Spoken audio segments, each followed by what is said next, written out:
soy el licenciado Adrián García, Sí. soy director de Centro Etos, que es una institución dedicada al tratamiento y rehabilitación de las drogas y el alcohol. Hace alrededor de 13 años que estamos ya trabajando en dos sedes institucionales, una en la sede de Devoto, en Capital, y la otra acá en Parque Leloir. Muy bien. ¿Y qué es lo que lo motivó, digamos, a crear la fundación? Desde que me recibí siempre me interesó el tema de adicciones. Vayamos a ver, ¿no? Me pareció una temática interesante. Quizás ahora que lo planteo es porque en salud mental es una de las problemáticas un poco rechazadas, o al menos era en la época que yo me empecé a dedicar, es decir, había profesionales que no querían tratar adictos por toda la problemática y la dificultad que presentan, ¿no? Son pacientes a veces de cierta gravedad y que es difícil a veces encarar los tratamientos, ¿no? Entonces, quizás por eso fue como una suerte de proyecto interesante para mí, y casi apenas que me recibí empecé a trabajar en proyectos y en instituciones dedicadas a adicciones. Claro, lo motivó lo difícil, digamos. Algo de eso, vi que era un campo complejo y que bueno, que necesitaba también mucha atención, entonces eso es lo que me llevó también a ocuparme de esto. Está bien. Y más o menos, ¿con qué tipo de problemáticas le vienen los chicos? De diferente índole, debe ser social. Algunos chicos por ahí vienen de lugares más carenciados, otros de alta sociedad. Todo el problema de las adicciones está en todos lados, digamos. Sí, yo lo que te diría es que bueno, hoy por hoy la temática de adicciones atraviesa todas las clases sociales. Es decir, en tal caso, por supuesto, que en una clase social baja quizás, digamos, se suman otros riesgos a otros tipos de consumo, ¿no? Es decir, a veces se suma también posibilidades de delincuencia o, digamos, ¿no? Para conseguir el consumo o de algún tipo de transgresión normativa, pero social. Pero en general, digamos, como problemática, digamos, ya no hay clase social más expuesta en términos de adicción. Y fundamentalmente nosotros trabajamos, que es la demanda primera, con adicción al alcohol y a las drogas, y fundamentalmente hoy por hoy está la cocaína y la pasta base como primeros en el ranking, digamos, de demanda o de pedido de tratamiento. Hay otras drogas que aquí, como la heroína, es más escuchada en Europa, pero acá todavía no. Esperemos que nunca llegue, pero no es algo que... Y después, bueno, están las drogas de diseño, son más todo lo que son pastillas, otro tipo de químicos, que tienen ya un tercer lugar, ¿viste? No es algo tan presente en la demanda, por lo menos de tratamiento. El tema del Paco más o menos empezó en la época del 2002, 2003. Yo calculo que sí, debe tener ya cerca de 20 años. Bueno, está muy bien tu pregunta, porque también arrancó en un momento social y económico complicado, donde quizás la gente no podía digamos, llegar al valor de la cocaína o pagar ese valor, y arrancó como una droga mucho más barata, digamos, más accesible económicamente. ¿Qué fue lo que más o menos, que algo te haya quedado de algún paciente que diga, hice tal cosa para conseguir Paco, cocaína?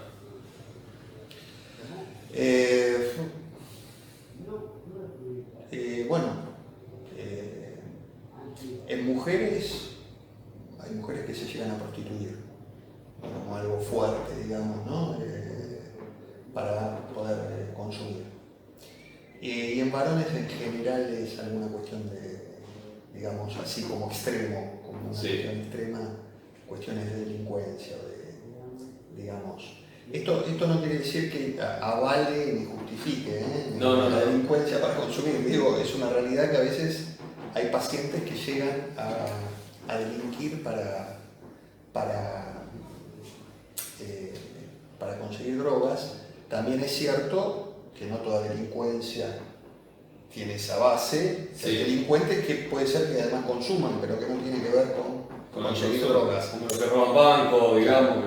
Me refiero a un muy bajo porcentaje, pero que llegan a veces a ese extremo de delinquir para tener drogas. Como estábamos hablando de las clases sociales también, creo que hay personas que ya, digamos, nacieron con esos recursos, digamos, y por ahí eso lo llevó a drogarse, digamos.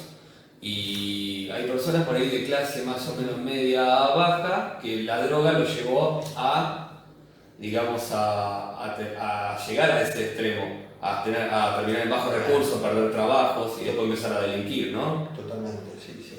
Y además lo que hay que pensar también que hoy por hoy uno ya está trabajando a veces con segunda o tercera generación de consumidores de la familia. A veces llegan pacientes que ya el padre era consumidor o incluso ahora el abuelo. Porque si estás hablando de un chico de 15 años, quizás tenga un abuelo que 50, 60, que fue consumidor. Entonces, el gran esfuerzo es cómo convencer a un chico de 15 años que se crió en un contexto de consumo, incluso que a veces hasta la familia como recurso económico tiene la venta de drogas, ¿no? Digamos que es típico para, ¿no? Lo que llaman narcomenudeo, ¿no? Cómo convencerlo de que debería dejar el hábito, ¿se entiende? Es decir, la práctica de consumir. Son casos más complejos y es todo un tema a encarar esa rehabilitación. Y dígame, Adrián, ¿qué opina usted del consumo del cannabis medicinal? No, a ver, me parece que el cannabis forma parte de otra cuestión, está muy discutido. He visto casos, no estoy hablando de adicciones, he visto casos terapéuticos con aceite de cannabis en pacientes con algún tipo de dolor, ¿no? Como la fibromialgia, ¿no? La fibromialgia, casos de epilepsia, en fin, casos donde ha tenido realmente resultados buenísimos. Y en ese sentido, por supuesto que me parece muy bien. Hay otro aspecto del uso de cannabis que, sumado a trastornos de personalidad, porque hay que decirlo también, que hay pacientes que consultan por adicciones, pero detrás de eso también hay un trastorno de personalidad, llevan una vida, diría, bastante monótona y caída. Es decir, alguien que fuma todo el día y arranca de la mañana a fumar cannabis y no va a tener una vida activa, sería el exceso de proyecto. Claro, está muy bien el término. Es decir, yo creo que el tema del exceso es fundamental. Es como el fumador. Sí. Es decir, está el que fuma 5 cigarrillos por día y está el que fuma 2 paquetes. El tema es poder sostener esa dosis. Si se puede no se fuma, pero mejor.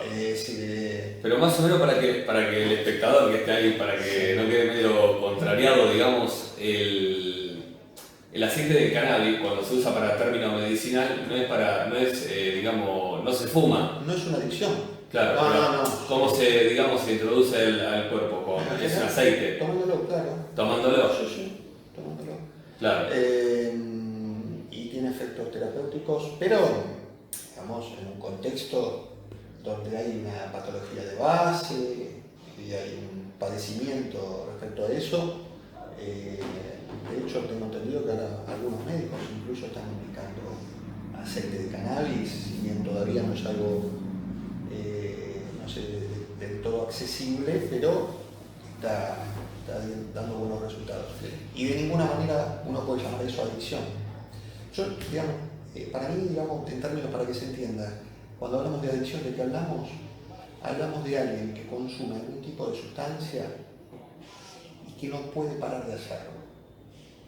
No puede parar de hacerlo aunque quiera o le ponga voluntad de hacerlo. ¿Entiendes? Es decir, acá viene gente, esto es un lugar de tratamiento voluntario, nadie obliga a nadie, viene gente que se está arruinando la vida, digo, para decirlo, por el consumo de sustancias, que ha perdido a veces el trabajo, la familia, ¿no? La esposa, la novia, y vienen a consultar a veces en ese contexto, y que, por lo tanto, no puedo parar. Entonces, digo, en ese contexto piden ayuda.